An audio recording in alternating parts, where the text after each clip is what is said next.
All India lawyers association state committee మెంబర్గా మాట్లాడుతున్నాను. గత ప్రభుత్వంలో అంటే నేను న్యాయవాదుల గురించి మాట్లాడుతున్నాను. గత ప్రభుత్వంలో జగన్ ప్రమాణం చేసిన దాని ప్రకారం జూనియర్ లాయర్లకి 3 సంవత్సరాల వరకు 5,000 ప్రతి నెల వేసి ఆర్థికంగా ఆఫీసు పరంగా కానీ ఆర్థికంగా కానీ సహాయం చేస్తానని చెప్పేసి ప్రమాణ స్వీకారం చేశారు. అలాగే ఎప్పుడో వెళ్ళి తంబేయడం కానీ ఎప్పుడు అనేది న్యాయవాదులకి 5,000 రూపాయలు పడినట్టు ఎప్పుడూ లేదు. ఎప్పుడో అప్పుడప్పుడు ఒక నెల 2 నెలలు మాత్రమే పడింది. అలాగే ఈ కూటమి ప్రభుత్వం వచ్చేసరికి మాత్రం ప్రతి లాయర్కి నెల 10,000 స్టైఫండ్ అది వేస్తామని చెప్పారు. కానీ ఇప్పటికొచ్చి ఒక్కసారి కూడా 10,000 అనేది నోటిఫికేషన్ రిలీజ్ చేయలేదు. అదేవిధంగా ఎప్పుడు కూడా 10,000 రూపాయలు ఇవ్వలేదు.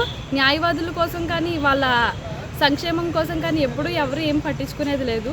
అలాగే ఆడవాళ్ళ న్యాయవాదులు కూడా ఎంతో ప్రోత్సాహం చూపిస్తున్నారు రావాలని చెప్పేసి. వాళ్ళకు కూడా సహాయం అనేది ఎవరు ఎప్పుడు చేయలేదు. రాష్ట్ర ప్రభుత్వం కూటమిగా ఏర్పడి 3 పార్టీలు కూటమిగా ఏర్పడి ప్రజలకు అభివృద్ధి చేస్తామని చెప్పేసి హామీలు ఇచ్చి పరిశ్రమలను కూడా మూతన్నటువంటి పరిశ్రమలు కూడా తెరిపించకపోవడం వల్ల ప్రజలు అన్యాయం అయ్యారు. అలాగే రైతాంగం కూడా నష్టపోయింది. అట్లాగే గత ప్రభుత్వం వైఎస్ఆర్ ప్రభుత్వం అభివృద్ధి చేస్తామని చెప్పేసి సంక్షేమం పేరు మీద అభివృద్ధిని కుంటుపరిచి ఆ రాష్ట్ర ప్రభుత్వం ప్రజలను మోసం చేసింది.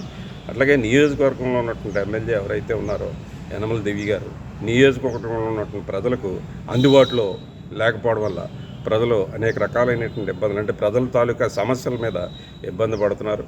అలాగే ఏంటంటే పన్నుల పేరు మీద చాలా ఇబ్బంది చేస్తున్నారు. అందుచేత నియోజకవర్గం ఎమ్మెల్యే ప్రజలు ఓట్లు వేసినటువంటి ప్రజలకి అందుబాటులో ఉండి ప్రజా సమస్యల పరిష్కారం కోసం కృషి చేస్తారని చెప్పేసి ఆశిస్తున్నాను.